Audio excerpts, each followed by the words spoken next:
Seja bem-vindo ao 10º episódio da nossa série de vídeos analisando o mangá de Cavaleiros do Zodíaco.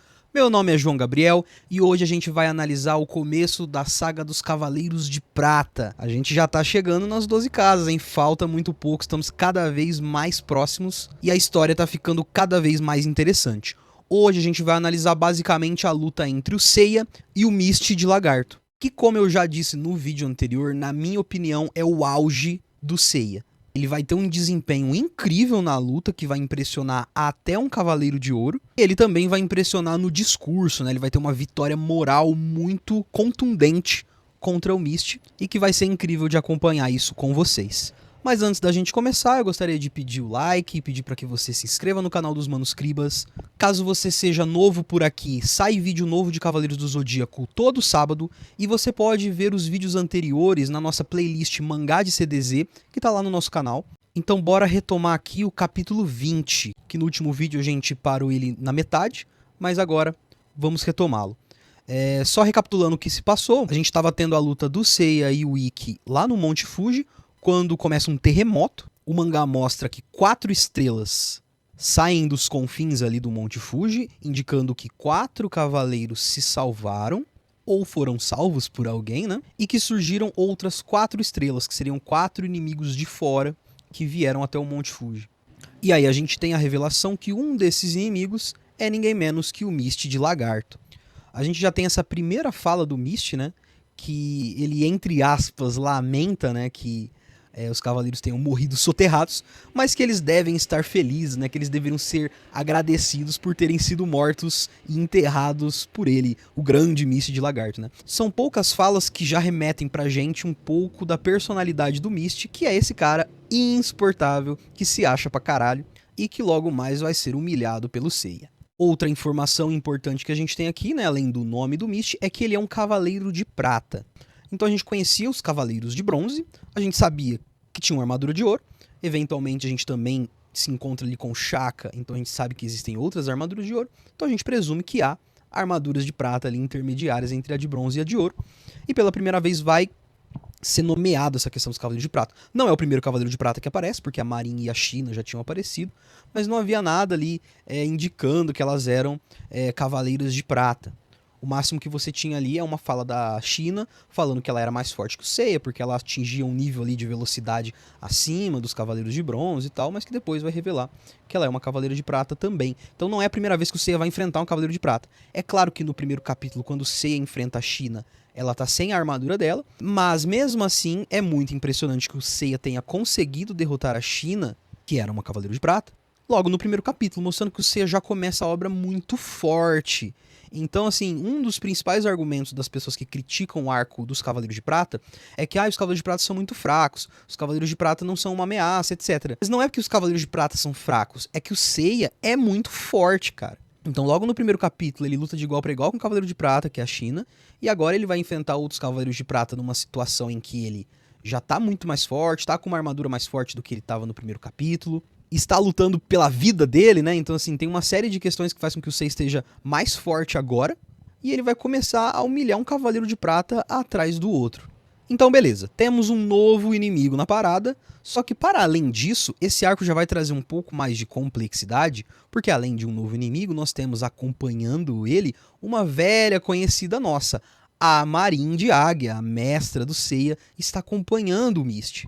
E olha que legal que é ter a Marin de volta. Ela vai ter um papel muito importante nos próximos capítulos. E ela vai manter aquela aura misteriosa que ela tinha desde o primeiro capítulo, no qual a máscara impede que a gente tenha acesso não só às feições, mas também aos sentimentos da Marin. A gente nunca sabe o que ela tá sentindo, o que ela tá pensando. E esse tom misterioso da personagem é muito interessante e, de novo, vai ser muito bem explorado nesse capítulo. Eu entendo porque o Kurumada tirou ela de cena durante tanto tempo, para trazê-la de volta nesse momento.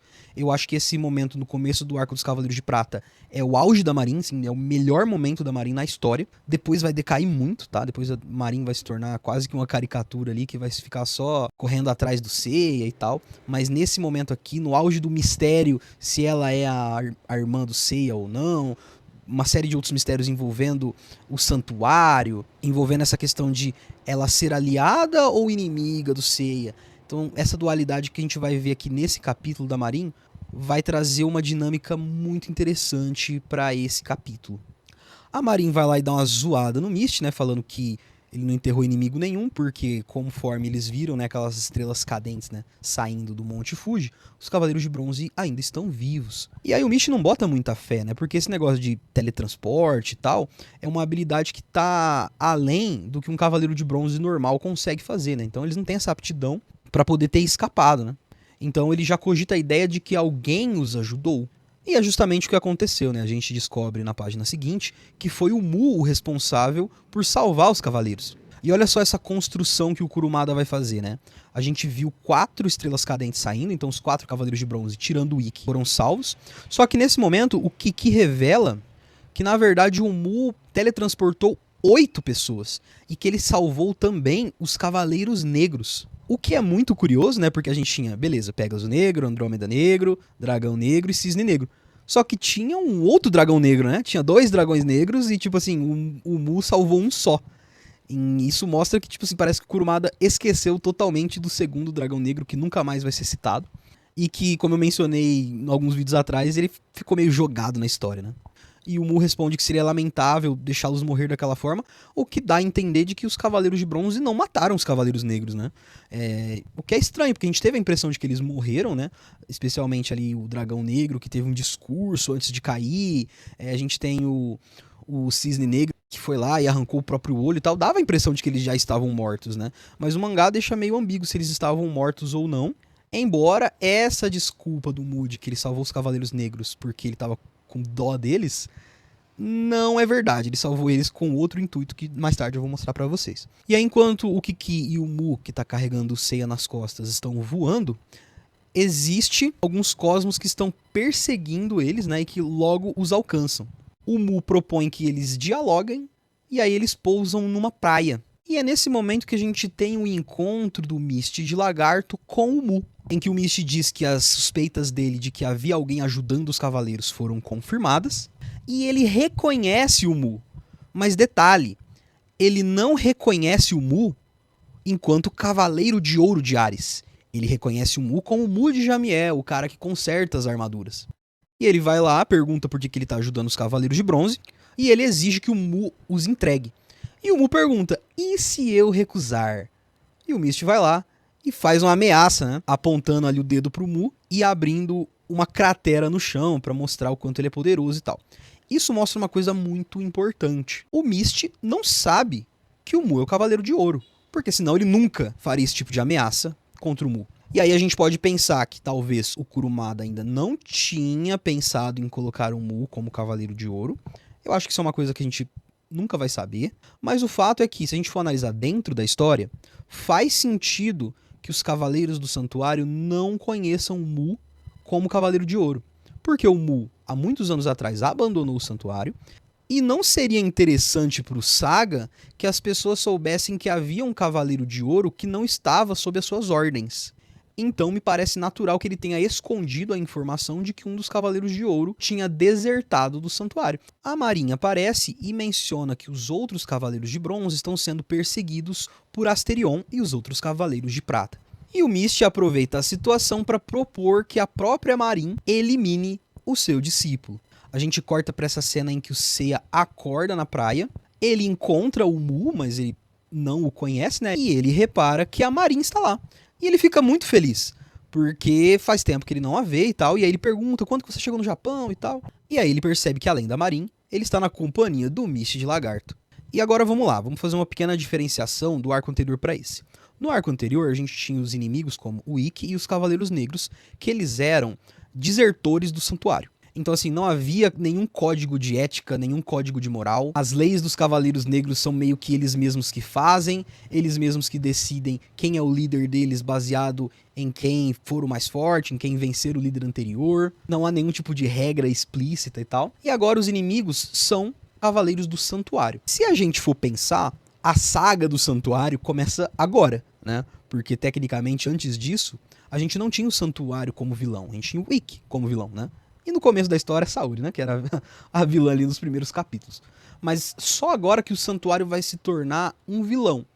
Então a gente pode falar que a saga do Santuário, de fato, começa agora. Assim, diferente dos Cavaleiros Negros, que atuavam ali no submundo, eles eram maus, eles eram cavaleiros que lutavam por motivações pessoais, aqui não. Esses vilões que vão aparecer no arco dos Cavaleiros de Prata, por mais que eles não sejam bonzinhos e tenham ali seus defeitos, por exemplo, o Misty, ele é muito narcisista e tal, eles não são necessariamente maus, né? Eles estão apenas cumprindo ordens do santuário, e o Seiya e os outros Cavaleiros de Bronze, eles são desertores, né?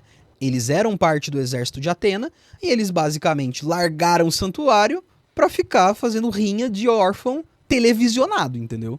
Então assim, além de lutar por motivos pessoais pra conseguir uma armadura de ouro, conseguir glória, fama, etc., eles estavam expondo ao mundo o universo dos cavaleiros e do santuário. Então eles eram uma grande ameaça pro grande mestre.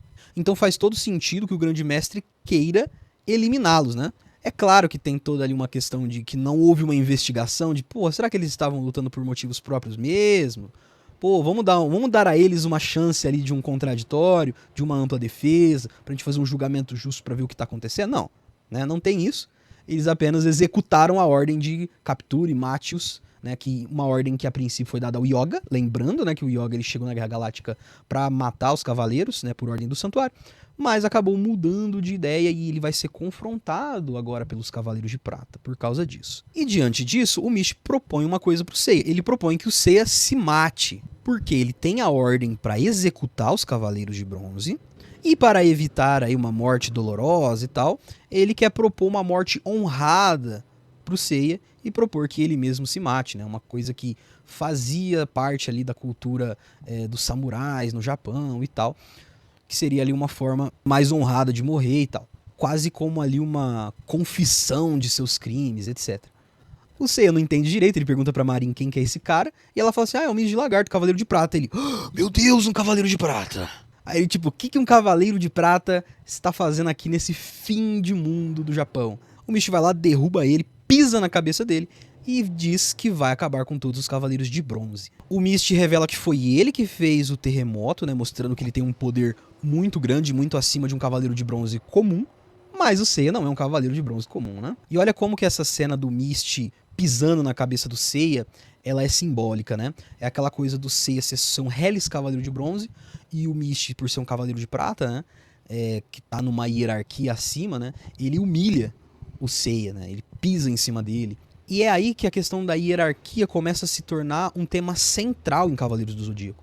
Como a gente tem esse negócio das patentes das armaduras de bronze, prata e ouro, vai ter sempre essa coisa dos Cavaleiros de Bronze serem subestimados e humilhados por aqueles que estão acima, né, os pratas e os de ouro, e acabar surpreendendo, né, mostrando que ele tem um poder muito grande, né, e que esse negócio de hierarquia, na verdade, é uma grande balela e que não vai mostrar poder nenhum, porque aquele que vai vencer a luta é aquele que queimar mais o cosmo, é aquele que tiver mais fé em Atena, é aquele que tiver mais determinação de lutar pelos valores do amor e da justiça, é isso que vai definir quem vai vencer a luta, e não que tipo de armadura você está usando, e isso vai ser muito bem executado na obra, e essa é uma das primeiras vezes que esse tema aparece nessa luta contra o Misty. E aí, diante, né, dessa questão da hierarquia, o Seiya sempre demonstra insubordinação, né? Ele é sempre insubordinado a Saori, que vai lá e quer mandar nele, ele não quer receber ordens da Saori. Ele é insubordinado aos Cavaleiros de Prata, que são inimigos dele. E ele chega, em algum momento da obra, a ser insubordinado até mesmo aos deuses, né? Poseidon, Hades, divindades que estão ali e que querem subjugar o Seiya, ele não baixa a cabeça. Ele não vai baixar a cabeça pra ninguém, tirando a Saori, que quer mandar nele, que quer se mostrar superior a ele, né? E é por isso que o Seiya é um personagem tão interessante em alguns momentos do mangá. É claro que em outros ele vai ficar mais raso, ele vai ficar mais repetitivo, ele vai ficar um pouco mais insuportável em alguns momentos, mas especialmente no começo do mangá, sobretudo nessa parte que eu considero, né, o auge do Seiya, ele é um personagem muito interessante, com muito senso crítico, um cavaleiro indomável, e que poucas vezes tem o reconhecimento aí dos fãs de Cavaleiros do Zodíaco. Aí aqui a gente tem um momento em que o Misty percebe que o Seiya, na verdade, quer enfrentá-lo, E ele dá risada, né? Falando, ai, que absurdo, Cavaleiro de Bronze querer enfrentar um Cavaleiro de Prata. Isso não existe e tal. Reforçando essa coisa da hierarquia, né? E o Mist, ele é o cara que vai simbolizar essa coisa da hierarquia até de forma cartunesca, né? Porque é aquele cara que se acha pra caralho porque ele é superior. Enquanto o Seiya é justamente o contrário, né? O Seiya é a ralé, mas que não vai se subordinar àqueles que estão hierarquicamente acima dele. O Mist comenta que as chances do Seiya são 0, ainda mais porque ele está sem a sua armadura. Aí o Mu fala assim, não seja por isso. E aí ele pede pro Kiki trazer a armadura do Seiya aqui. No caso, ele traz ela incompleta, né? Ele menciona que ele não encontrou o elmo. Mais uma vez o Mist confronta o Mu, perguntando por que ele tá ajudando o Seiya. E é curioso que os dois personagens são dublados pelo mesmo dublador, o Marcelo Campos. Essa cena não tem no anime, né? O Mu nunca se encontra com o Mist. Mas que seria legal de ver o Marcelo Campos dublando os dois personagens ao mesmo tempo. O Mu, ele fala que ele não tem nenhuma preferência particular, ele não é partidário nem dos Cavaleiros de Prata e nem dos Cavaleiros de Bronze. E ele dá uma desculpa aí falando que ele trouxe a armadura do Seiya para que seja um combate justo entre os dois. E eu acho que é o momento da gente se questionar por que o Mu tá fazendo isso, né? Porque o Seiya é um desconhecido, né? E o Seiya, além disso, é um desertor do santuário. Então qual que é o interesse do Mu em salvá-lo? Eu digo pra vocês que o Mu, ele tá querendo testar uma hipótese. Assim como ele testou o Shiryu ali com aquela questão do sangue, de reparar as armaduras e tal, ele quer testar o Seiya, porque ele vê no Seiya ali um potencial muito grande e vê nele também um coração bondoso, ele vê valores no Seiya que são valores de um verdadeiro cavaleiro de Atena, e que por mais que ele de fato esteja neutro na batalha, né, ele não vai lutar com Mist, ele não vai erguer os punhos contra o santuário em nenhum momento, ele vai estar ali só como apoio. E mais pra frente, na saga das 12 casas, a gente vai comentar isso, né? Por que o Mu não subiu as 12 casas para ajudar os cavaleiros, né? Existe uma explicação para isso, e lá no momento certo a gente vai comentar sobre.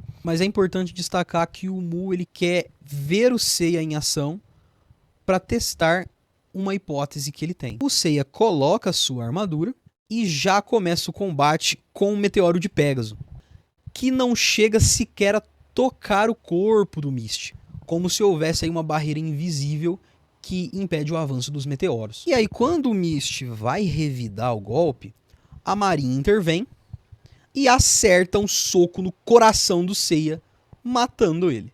Inclusive o Kiki anuncia, Seiya está morto. E aí, antes que o Mu pudesse dar uma surra no Mist, aparecem os outros Cavaleiros de Prata. E nesse momento, o mar se abre e no meio dele sai um Cavaleiro de Prata. Moisés? Não. Moses de baleia. Olha só que referência bíblica interessante aqui. E você achando que quem abriu o Mar Vermelho era um cara com a Beyblade? Não, era o Cavaleiro de Baleia.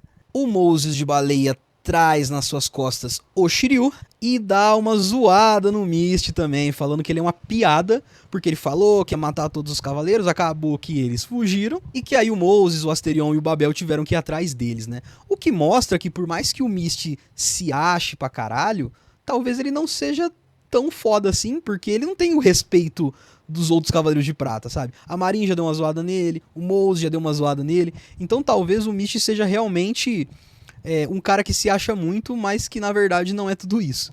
Nem mesmo pros padrões dos Cavaleiros de Prata.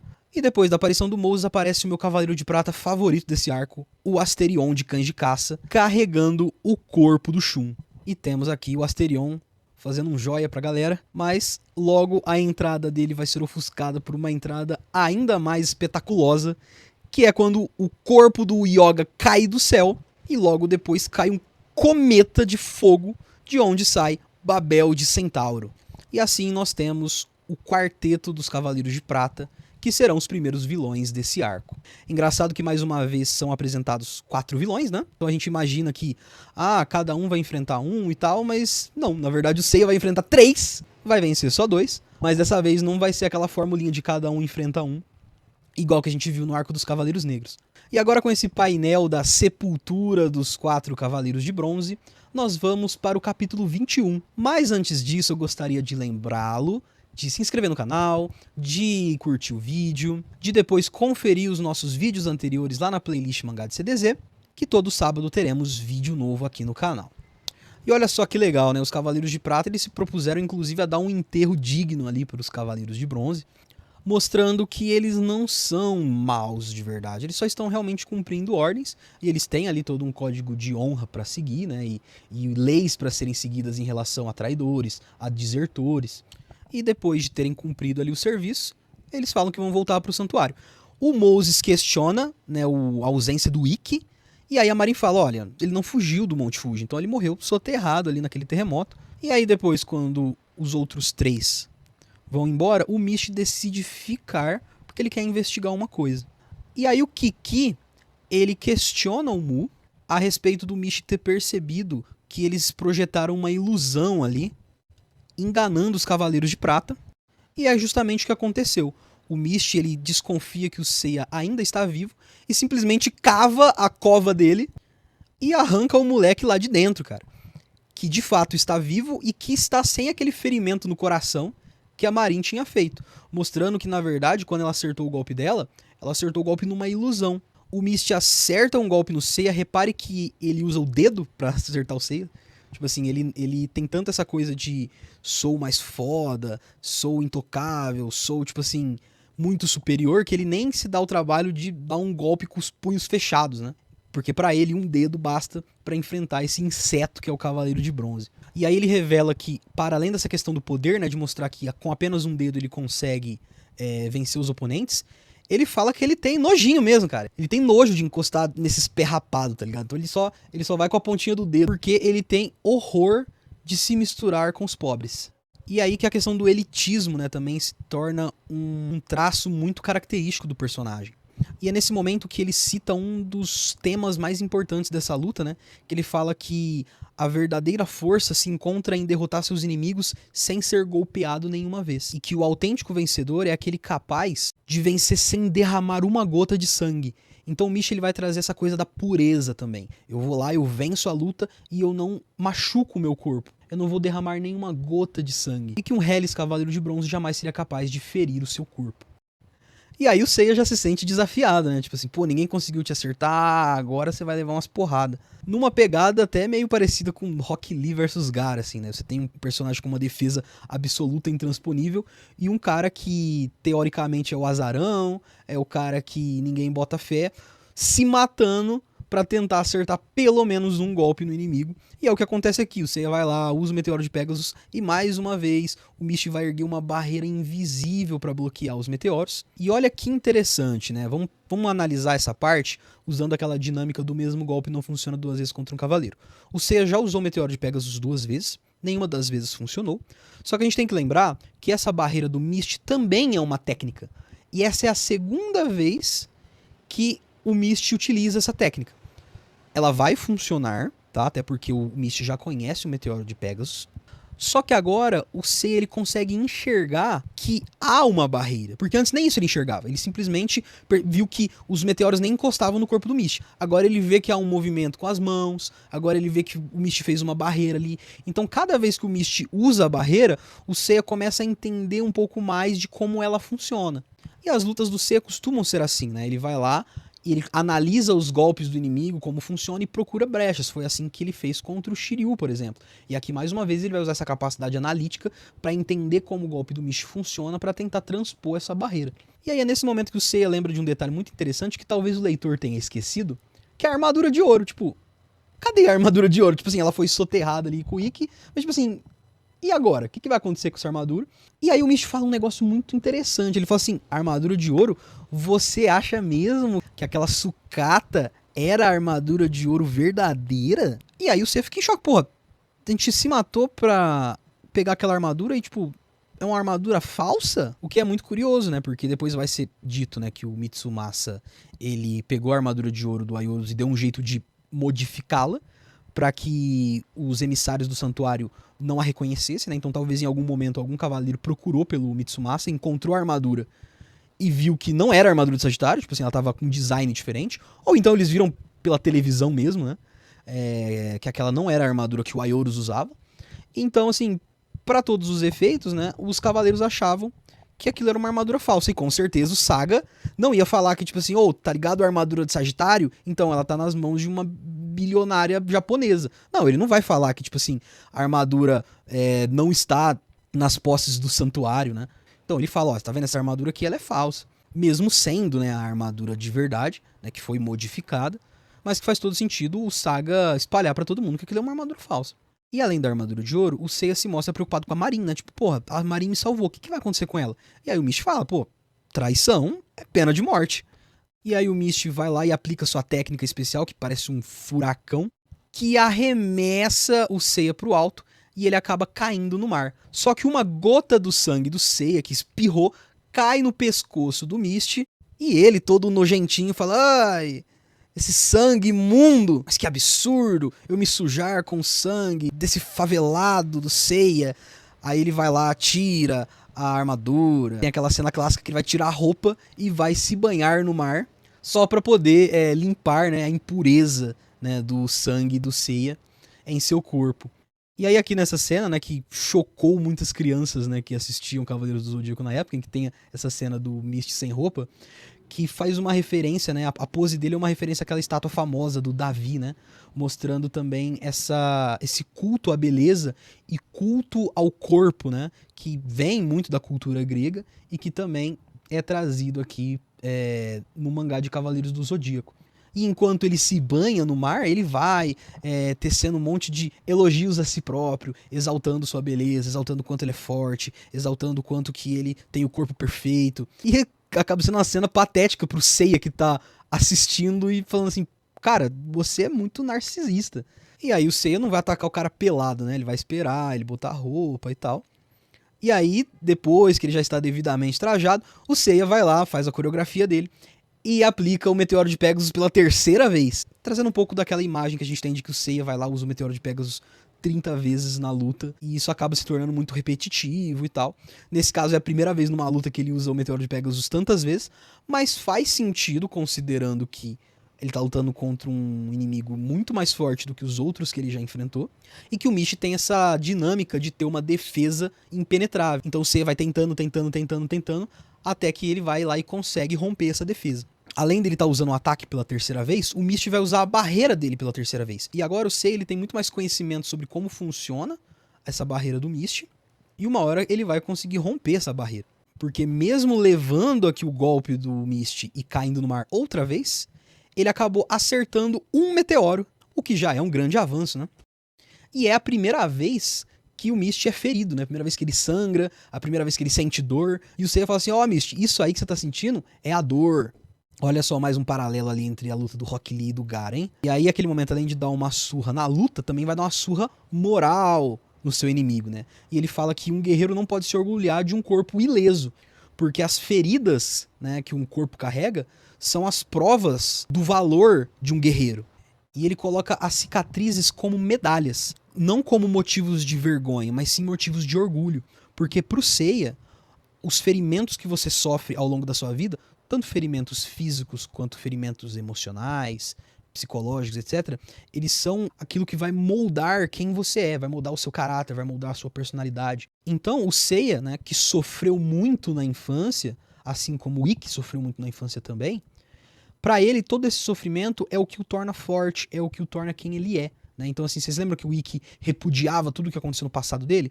O Seiya não, o Seiya ele vai usar o passado dele, todas as dores, todos os traumas, todos os momentos difíceis que ele passou, como bagagem para que ele se torne mais forte, para que ele se torne mais corajoso, para que ele se torne uma pessoa melhor. E o Mist, por não ter essa vivência, né, por ser um cara privilegiado, nunca sofreu na pele o que o Seiya sofreu.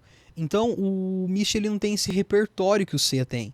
E é isso que vai fazer a diferença nessa luta. Porque pro Mist tudo sempre foi muito fácil. Enquanto o Seiya estava acostumado a conseguir as coisas na base da raça, né? Na base da perseverança, na base da coragem. Que são coisas que o Mist não entende, mas que o Seiya vai fazer ele entender. Enquanto eles estão lutando, a gente tem mais um diálogo do Mu e o Kiki. O Mu explica como funciona a defesa do Mist, né? Que ele utiliza as mãos ali para fazer uma barreira de ar. E mais importante do que isso, o Kiki menciona que pro Seiya vencer ele precisa de um milagre. E o Mu confirma, ó, só um milagre vai fazer o Seiya vencer. E a gente sabe que o Seiya vence. Então um milagre acontece. E como que chama um cara que faz milagres? É um santo. E não são santos os cavaleiros? O Seiya vai lá e aplica o seu golpe, né? E todo mundo pensa que é o meteoro de Pegasus de novo. O Mist vai lá, faz a sua barreira mais uma vez. Só que ao invés de saírem vários meteoros, saiu um cometa. E temos a primeira vez que o Seiya utiliza o cometa de Pegasus, que é basicamente quando ele concentra vários meteoros de Pegasus em um único ponto, formando um cometa. O golpe acerta o Mist, mas não o fere gravemente, né? O Mist vai aplicar o seu golpe mais uma vez, mas o Seiya já viu e já entende como o golpe funciona, e segura o golpe com as mãos, impressionando bem mais o Mu. Você já vê que a cara do Mu já tá muito mais chocada do que antes. O que é algo a se observar, porque o Mu ele é sempre visto com aquele semblante calmo, sereno. Aqui a gente vê o Mu realmente impressionado com o Seiya. E é nesse momento que o Seiya vai lá e aplica mais um dos seus novos golpes, que é o Turbilhão de Pegasus, que consiste nele pegar o cara por trás e subir, né, dar um pulo e cair no chão com tudo junto com esse cara. Repara que é um golpe bem suicida, né? O que eu já mencionei uma vez, que é uma característica do Seiya. O Seiya ele vai sempre cair de cabeça nos golpes, né? Ele vai sempre acertar o golpe, independente se isso vai destruir o corpo dele ou não. Lembre-se do momento em que ele dá a cabeçada no escudo do Shiryu na Guerra Galáctica, ou então quando ele atira o próprio corpo contra o pilar principal no templo de Poseidon. Isso é uma característica do Seiya, e esse golpe mostra isso. É um golpe em que o Seiya vai lá e realmente se atira de cabeça, levando o inimigo com ele, e também se ferindo no processo.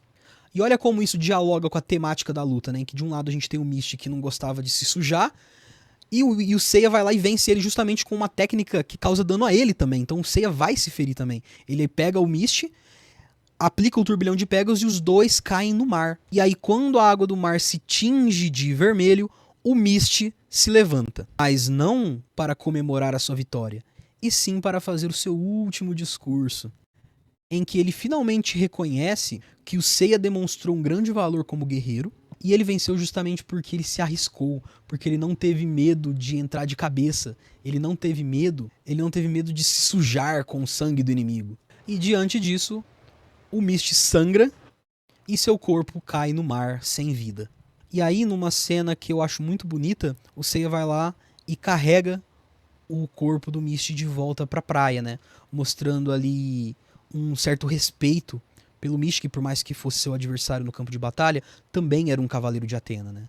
E era um cavaleiro de Atena que por mais que fosse um mala, não era mal. Ele só estava cumprindo as ordens do santuário. E o Seiya lamenta por ter que matar um cavaleiro de Atena como ele, mas que foi necessário para sua sobrevivência, né? E é com essa cena que a gente encerra esse capítulo. Essa daí é a minha luta favorita do Seiya. Ele tem outras grandes lutas contra o Aldebaran, por exemplo. É uma luta em que o Seiya brilha bastante, mas na minha visão, essa é a melhor luta do Seiya. Não só por questão de coreografia, mas também por uma questão temática, em que a gente vai lidar com temas como hierarquia, como a insubmissão do Seiya, como essa construção do personagem que sofreu muito na infância, e esse sofrimento moldou o seu caráter, o sofrimento forjou ali da sua personalidade, o tornou forte. Então, assim, como eu já disse, esse pra mim é o auge do Seiya. Ele tá on fire nesse capítulo, inclusive nos próximos ele vai enfrentar de novo outros Cavaleiros de Prata, vai brilhar mais uma vez. Ele tá vindo de uma sequência de vitórias incrível, enfrentando vários inimigos todos no mesmo dia e vencendo um atrás do outro. E sempre se sobressaindo também no discurso, ensinando seus inimigos ali alguma lição e mostrando, cara, que nesse momento o Seiya é um grande protagonista, tá? Em algum momento ele vai se perder e vai se tornar um protagonista que muita gente não gosta, mas a gente tem que reconhecer que nesse momento aqui, cara, o Seiya é de tirar o chapéu, assim. Eu sou um grande fã do Seiya deste momento do mangá. E é um personagem sempre criticado, é um personagem sempre subestimado, e é muito interessante, né? Porque os personagens subestimam o Seiya pra caralho. Tipo assim, o Mist subestimou o Seiya durante a luta inteira. E os fãs de Cavaleiro do Zodíaco também fazem isso, sabe? Tipo assim, pô, se os fãs de Cavaleiro do Zodíaco fossem lutar contra o Seiya, eles iam subestimar e iam perder pro Seiya igual o Mist perdeu, sabe? Eu acho que é curioso como Kurumada construiu um personagem que é subestimado por todo mundo, inclusive pelos fãs, e vai lá e mostra que não, cara. Ele mostra que ele é capaz, ele mostra que ele é forte, ele mostra que ele tem algo a ensinar e vence, cara.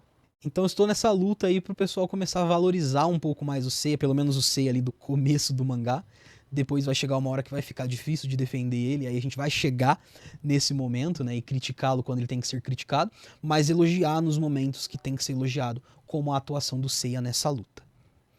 Então é isso, galera. O episódio termina por aqui.